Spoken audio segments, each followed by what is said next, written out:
ಧರ್ಮ ಅಂದರೆ ಒಂದು ಚೌಕಟ್ಟಿಗೆ ಒಳಪಟ್ಟು ಇತರರಿಗೆ ತೊಂದರೆಯಾಗದಂಥ ಆಚರಣೆ ಅಂತ ಹೇಳಬಹುದು.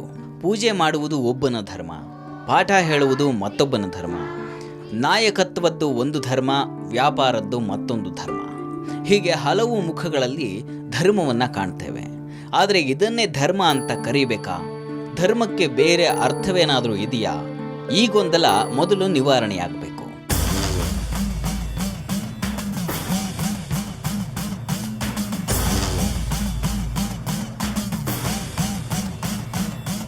ವೀಕ್ಷಕರಿಗೆ ನಮಸ್ಕಾರ. ನಮ್ಮ ಭಾರತೀಯ ಸಂಸ್ಕೃತಿ ಬಹಳ ಉದಾತ್ತ ಚಿಂತನೆಯನ್ನು ಹೊಂದಿರತಕ್ಕಂಥ ಸಂಸ್ಕೃತಿ.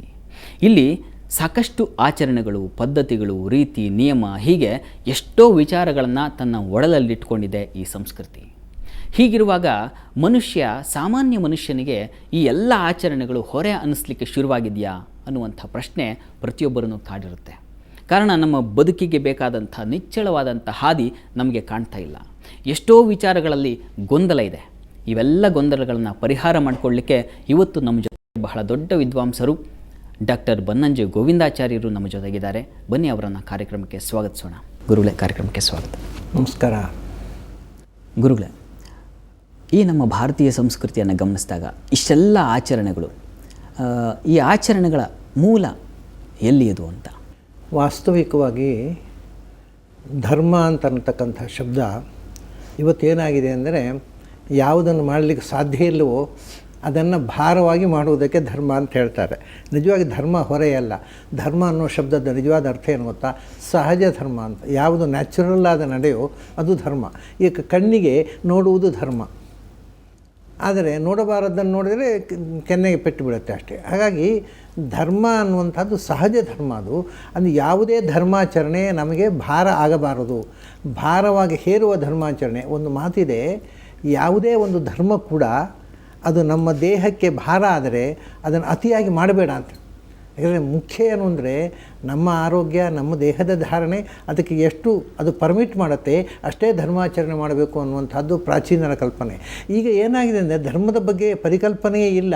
ಯಾರೋ ಜ್ಯೋತಿಷರು ಹೇಳ್ತಾರೆ, ಯಾರೋ ಪುರೋಹಿತರು ಹೇಳ್ತಾರೆ, ಅವರು ಹೇಳಿದ್ದು ಮಾಡಬೇಕು. ಇವರು ಇಬ್ಬರಿಗೂ ಧರ್ಮ ಅಂದರೆ ಏನು ಅಂತ ಗೊತ್ತಿಲ್ಲ. ಏನೋ ಒಂದು ಮಾಡುವಂಥ ಮೂಢಕ್ರಿಯೆಯನ್ನೇ ಧರ್ಮ ಅಂತ ಭ್ರಮಿಸಿಕೊಂಡು ಒದ್ದಾಡ್ತಾ ಇದ್ದಾರೆ ಜನ. ಹಾಗಿದ್ದರೆ ಯಾವುದೋ ಒಂದು ಮೂಢನಂಬಿಕೆಯಲ್ಲೇ ಈ ಎಲ್ಲ ಆಚರಣೆಗಳು ರೂಪಿತವಾದ್ವಾ? ವಾಸ್ತವಿಕವಾಗಿ ನಮ್ಮಲ್ಲಿ ಅನೇಕ ವ್ರತಗಳು, ಆಚರಣೆಗಳಿವೆ ಅಲ್ಲ. ಅದು ಒಂಥರದ ವ್ಯಾಪಾರೀಕರಣ ಆಗಿಬಿಟ್ಟಿದೆ ಈಗ ಧರ್ಮಾಚರಣೆ. ಅದರಿಂದ ಯಾರೂ ಲಾಭ ಪಡೆಯುವುದಕ್ಕೋಸ್ಕರ ಕೆಲವು ಜ್ಯೋತಿಷಿಗಳು, ಕೆಲವರು ಪುರೋಹಿತರು ಅದನ್ನು ಬೆಳೆಸ್ಕೊಂಡು ಬಂದರು. ಯಾವುದೇ ಒಂದು ಆಚರಣೆಯನ್ನು ನಮ್ಮ ಸ್ವಂತದ ಲಾಭಕ್ಕೆ ಬಳಸಲಿಕ್ಕೆ ಬರುತ್ತೆ. ಅದು ವಿಶೇಷವಾಗಿ ಜ್ಯೋತಿಷ್ಯದಲ್ಲಿ. ಯಾಕೆಂದರೆ ಅದು ಕಣ್ಣಿಗೆ ಕಾಣದ ಸಂಗತಿ. ನೋಡಿ, ನಿಮಗೆ ಗ್ರಹಚಾರ ಉಂಟು ಹೇಳಿದ ಎಲ್ಲರೂ ಹೆದರ್ತಾರೆ. ಎಷ್ಟು ಖರ್ಚು ಮಾಡಿ ನಿಮಗೆ ಮೃತ್ಯುಯೋಗ ಅಂದರೆ 50,000 ರೂಪಾಯಿ ಖರ್ಚು ಮಾಡಬೇಕು ಅಂತ ಮಾಡ್ತಾರೆ. ಯಾಕಂದ್ರೆ ಬದುಕಬೇಕು.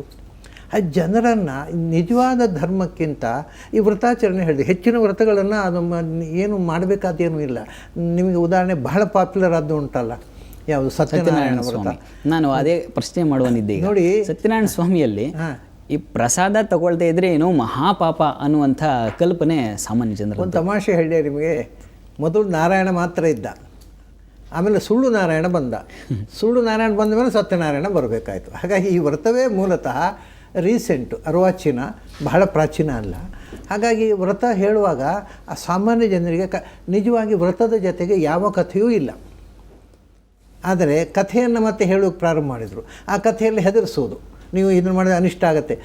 ಅದರ ಉದ್ದೇಶ ಏನು ಅಂದರೆ, ಅದನ್ನು ಮಾಡಬೇಕು, ಮಾಡುವುದರಿಂದ ನನಗೆ ಲಾಭ ಇದೆ, ಮಾಡಿದವನಿಗಿಂತ ಹೆಚ್ಚು ನಾನು ನಿಮಗೆ ವ್ರತ ಮಹಾತ್ಮೆ ಹೇಳಿದವನಿಗೆ ಲಾಭ ಇದೆ.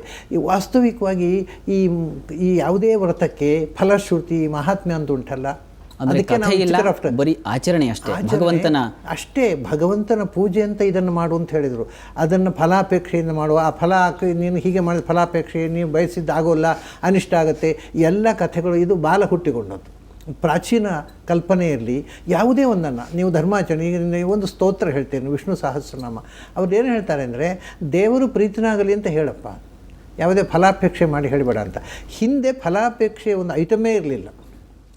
ಆಮೇಲೆ ಪ್ರತಿಯೊಂದು ಕರ್ಮಕ್ಕೂ ಅದಕ್ಕೊಂದು ಫಲ, ಈ ಫಲಕ್ಕೋಸ್ಕರ ಮಾಡು, ಹೀಗೆ ಮಾಡುವಂಥ ಆ ಫಲಾಪೇಕ್ಷೆಗೆ ಒತ್ತು ಕೊಟ್ಟು ನಮಗೆ ಫಲ ಬೇಕು. ಯಾಕೆಂದರೆ ಮನುಷ್ಯನಿಗೆ ದೇವರ ಪ್ರೀತಿ ಅಂದರೆ ಯಾರಿಗೂ ಇಂಟ್ರೆಸ್ಟ್ ಬರೋಲ್ಲ. ಅದೇನಾಯಿತು ಗೊತ್ತಾ, ನಿಮಗೆ ಮನುಷ್ಯನಿಗೆ ಆಸೆ ಇರೋದು 3: ಒಂದು ಪುತ್ರೇಷಣ, ವಿತ್ತೇಷಣ, ಲೋಕೇಶಣ. ಒಂದು ದುಡ್ಡು ಬೇಕು ಅನ್ನೋದು ಮನುಷ್ಯನ ಬಯಕೆ.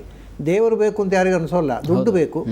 ಎರಡನೇ ಲೋಕೇಶಣ, ಪ್ರಾಪರ್ಟಿ ಮಾಡಬೇಕು, ಶ್ರೀಮಂತ ಆಗಬೇಕು. ಮೂರನೇದು ಪುತ್ರೇಷಣ, ಮಗ ಇರಬೇಕು, ಒಬ್ಬ ಮಗ, ಮನೆಯನ್ನು ನನ್ನ ಕಂಟಿನ್ಯೂಷನ್. ಹಾಗಾಗಿ ಇದನ್ನು ಪಾರಾಯಣ ಮಾಡಿದರೆ ನಿನಗೆ ಗಂಡು ಮಗು ಹುಟ್ಟುತ್ತೆ, ಇದನ್ನು ಪಾರಾಯಣ ಮಾಡಿದರೆ ನಿನಗೆ ಪ್ರಾಪರ್ಟಿ ಸಿಗುತ್ತೆ ಅಂತ ಹೇಳಿದೆ. ಇನ್ನೇನು ಇದನ್ನು ಪಾರಾಯಣ ಮಾಡಿದ್ರೆ ಬೇಕಾದ ಸಂಪತ್ತು ಸಿಗುತ್ತೆ ಅಂತ ಹೇಳಿದ್ರೆ ಜನ ಮಾಡ್ತಾರೆ. ಭಗವತ್ ಪ್ರೀತಿಗಾಗಿ ಮಾಡೋದು ಯಾರೂ ಮಾಡೋಲ್ಲ. ಎಲ್ಲ ಒಂದು ಕಡೆ ಇವೆಲ್ಲವನ್ನು ನೋಡಿದಾಗ ಕೇಂದ್ರ ಬಿಂದು ಇಲ್ಲಿ ದೈವ. ಈ ದೈವ ಅಂತಕ್ಕಂಥದ್ದು ಇದೆಯಾ ಗುರುಗಳೇ? ಅಲ್ಲ, ದೈವ ಅಂತಂದರೆ ಅದಕ್ಕೆ ಅನೇಕ ಅರ್ಥ ಇದೆ. ಯಾಕೆಂದರೆ ಸಂಸ್ಕೃತದಲ್ಲಿ ದೇವರು ಅಂತ ಬೇರೆ ಇದೆ, ದೈವ ಅಂದರೆ ಬೇರೆ ಇದೆ. ದೈವ ಅಂತಂದರೆ ನಾವು ಹೇಳ್ತೇವಲ್ಲ, ದೇವರುಗಳು ಅಂತ. ದೈವಗಳು ಅಂದರೆ ಇನ್ಫೀರಿಯರ್ ಡೆಮಿಗಾಡ್ಸ್ ಅನ್ನೋ ಭೂತ ಪ್ರೇತಗಳನ್ನೆಲ್ಲ, ಈಗ ಭೂತಾರಾಧನೆ ಇದೆ, ಅದನ್ನೆಲ್ಲ ದೈವ ಅಂತ ಹೇಳ್ತಾರೆ ನಮ್ಮಲ್ಲಿ. ದೇವಗಣಗಳು ಅಂತಾರೆ, ದೇವಗಣಗಳು. ಅವು ಆ್ಯಕ್ಚುಲಿ ಈ ಶಾಸ್ತ್ರೀಯವಾಗಿ ಈಗ ನೀವು ರುದ್ರಾರಾಧನೆ ಮಾಡುವವರಿಗೆ ರುದ್ರನಿಗೆ ಶತರುದ್ರಾಭಿಷೇಕ ಅಂತ ಮಾಡ್ತಾರೆ. ಶತರುದ್ರ ಅನ್ನೋದು ಯಜುರ್ವೇದದಲ್ಲಿ ಬಹಳ ಪ್ರಸಿದ್ಧವಾದ ಒಂದು ಮಂತ್ರದ ಸಮುದಾಯ. ಅದರ ಕೊನೆಯ ಚಾಪ್ಟರ್ನಲ್ಲಿ ರುದ್ರನ ಗಣಗಳದ್ದೇ ವರ್ಣನೆ ಇದೆ, ಅದೇ ಭೂತಗಳು, ದೈವಗಳು. ಹಾಗಾಗಿ ದೈವಗಳನ್ನು ಪ್ರಾಚೀನರು ಖಂಡಿತವಾಗಿ ಒಪ್ಪಿದ್ದಾರೆ. ನಮಗೆ ಕಣ್ಣಿಗೆ ಕಾಣದ ಸ್ಪಿರಿಟ್ಸ್ ಅಂತ ಅರ್ಥ ದೈವ ಅಂದರೆ. ದೇವರು ಒಬ್ಬನೇ ಇರೋದು. ಈ ತಮಾಷೆ ಏನಂದರೆ, ನಮಗೆ ಇದನ್ನು ಗೊಂದಲ ನೋಡಿ. ನಮಗೆ ಹಿಂದೂಗಳಿಗೆ ಬೇರೆ ದೇವರು, ಕ್ರೈಸ್ತರಿಗೆ ಬೇರೆ ದೇವರು, ಮುಸಲ್ಮಾನರಿಗೆ ಬೇರೆ ದೇವರು, ಹಿಂದೂಗಳಲ್ಲಿ ಶೈವರಿಗೆ ಬೇರೆ ದೇವರು, ವೈಷ್ಣವರಿಗೆ ಬೇರೆ ದೇವರು. ಇಂಥ ಗೊಂದಲ ಪ್ರಾರಂಭ ಆಗಿಬಿಟ್ಟಿದೆ.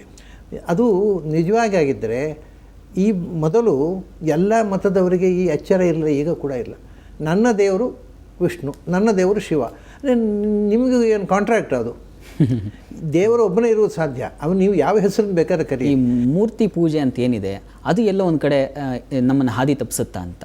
ಮೂರ್ತಿ ಪೂಜೆಯಿಂದ ಸಮಸ್ಯೆ ಆಯಿತು ಅಂತ ನಮ್ಮಲ್ಲಿ ಕೆಲವರಿಗೆ ಅನಿಸಿದ್ದುಂಟು. ಅದು ಮೊದಲು ಹೇಳಿದವರು ದಯಾನಂದ ಸರಸ್ವತಿಯವರು. ದಯಾನಂದ ಸರಸ್ವತಿ ಹೇಳಿದ್ರು, ಮೂರ್ತಿ ಪೂಜೆ ಮಾಡಬೇಡಿ, ಮೂರ್ತಿ ಪೂಜೆಯಿಂದ ದೇವರನ್ನು ನಾವು ಸಂಕುಚಿತಗೊಳಿಸ ಹಾಗಾಗತ್ತೆ ಅಂತ ಹೇಳಿದ್ರು. ಅದಕ್ಕೆ ಕಾರಣ ಏನು ಅಂದರೆ, ಅದು ಮೊದಲು ಇಸ್ಲಾಂನಲ್ಲಿ ಮೂರ್ತಿ ಪೂಜೆ ನಿಷಿದ್ಧವಾಗಿತ್ತು. ಇಸ್ಲಾಂನಲ್ಲಿ ಇವತ್ತಿಗೂ ಕೂಡ ಅವರ ಕುರಾನ್ನಲ್ಲೇ ಇದೆ, ಯಾರು who is idolater will go to hell. ಯಾರು ಪ್ರತಿಮೆಯನ್ನು ಪೂಜೆ ಮಾಡ್ತಾರೋ ಅವ್ರು ನರಕಕ್ಕೆ ಹೋಗ್ತಾರೆ ಅಂತ ಹೇಳ್ತಿದೆ ಕುರಾನ್. ವಿಷಯ ಏನು ಅಂದರೆ, ನಾವು ಪ್ರತಿಮೆಯನ್ನು ಪೂಜೆ ಮಾಡೋದೇ ಇಲ್ಲ. ಅದನ್ನು ತಿಳ್ಕೊಂಡು ದಯಾನಂದ ಸರಸ್ವತಿಯವರು ನಾವು ಪ್ರತಿಮೆಯನ್ನು ಪೂಜೆ ಮಾಡೋದು ಬೇಡ, ನಾವು ಕೂಡ ಬಿಟ್ಬಿಡೋಣ ಅಂದರು. ನಿಮಗೆ ನಿಜವಾದ ಅರ್ಥ ಗೊತ್ತಿದ್ದರೆ ಯಾರೂ ಪ್ರತಿಮೆಯನ್ನು ಪೂಜೆ ಮಾಡೋದಿಲ್ಲ. ಪ್ರತಿಮೆಯನ್ನು ಪೂಜೆ ಮಾಡೋದಂದರೆ to worship idol as god, or to worship god as idol. To worship god in idol is not idolatry. ಪ್ರತಿಮೆಯಲ್ಲಿ ದೇವರನ್ನು ಕಾಣೋದು, ದೇವರು ಆಮ್ನಿಪ್ರೆಸೆಂಟ್ ಅಲ್ವ. ಹಾಗೆ ಯಾವುದೇ ಪ್ರತೀಕದಲ್ಲಿ ದೇವರನ್ನು ಕಾಣುವಂಥ ಕಲ್ಪನೆ ಪ್ರಾರಂಭ ಆದದ್ದು. ಅದು ಮತ್ತು ನೀವು ಹೇಳಿದಾಗೆ ಡಿಸ್ಟಾರ್ಟ್ ಆಯಿತು. ಆ ಕಲ್ಲೇ ದೇವರು, ಆ ಲಿಂಗವೇ ದೇವರು, ಆಮೇಲೆ ಅದು ಆ ಆಕಾರಗಳು. ಅದರಿಂದ ವಾಸ್ತವಿಕವಾದ ಮೂಲವೇನು ಅಂದರೆ, ಇಂಡಿಯನ್ ಫಿಲಾಸಫಿ ಬಹಳ ಬ್ಯೂಟಿಫುಲ್ ಆಗಿದೆ, ಆದರೆ ಅದರ ಸ್ಪಿರಿಟು ಕಳ್ಕೊಂಡಿದ್ದೇವೆ ನಾವು. ಅದರದ್ದು ಸ್ಪಿರಿಟ್, ರಕ್ತ ಮಾಂಸಗಳೆಲ್ಲ ಕಳ್ಕೊಂಡು ಬರೀ ಸ್ಕೆಲೆಟನನ್ನು ನಾವು ನಮ್ಮ ಧರ್ಮ ಅಂತ ಹೇಳ್ಕೊಂಡು, ಯಾಕಂದರೆ ಜನಸಾಮಾನ್ಯರಿಗೆ ಆ ಫಿಲಾಸಫಿಯ ಒಳ ತಿರುಳನ್ನು ತಿಳಿಸಲೇ ಇಲ್ಲ. ಗುರುಗಳೇ, ತಮ್ಮ ಜೊತೆಗೆ ಮತ್ತಷ್ಟು ಮಾತುಕತೆಯನ್ನು ಮುಂದುವರಿಸ್ತೀನಿ. ಆದಮೇಲೆ ಮತ್ತಷ್ಟು ಮಾತುಕತೆ ಮುಂದುವರಿಯುತ್ತೆ ಒಂದು ಪುಟ್ಟ ವಿರಾಮದ ನಂತರ.